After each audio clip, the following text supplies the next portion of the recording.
as much experience, on-the-job experience as you can. If you can shadow a qualified surveyor and go out and actually see properties, see buildings, see defects, that is the best way to learn. You can read as much as you want in a textbook, but seeing it there in front of you is the best way.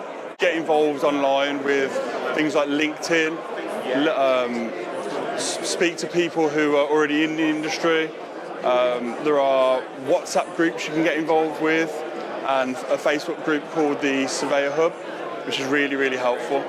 If it's something you want to go down, the route you want to go down, then Sava's a brilliant way into it. If it's the residential aspect of surveying that you want to do, so yeah, just do the research and definitely look at the course and make sure you're fully understanding what's ahead of you before you enrol onto it. If you were looking to join the surveying profession, I would consider reviewing Sava, understand who they are, understand the diploma, and look into surveying in more detail. Just be sure you want to do it.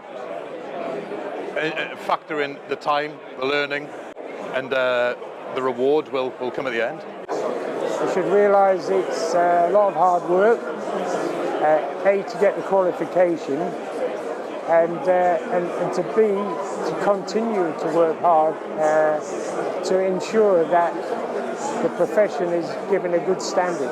I think that you want to make sure you know what it is you're going to do. If you want to do it, give it your all, and I would probably say make sure you do have some knowledge of the industry you're going into before you commit. If you're going to join the surveying profession and the Sava course, I would try and get as many mentors as possible, so industry experts that can give you access to support, because it's a large piece of work, and knowing someone who's done the course and has experience of the industry is priceless.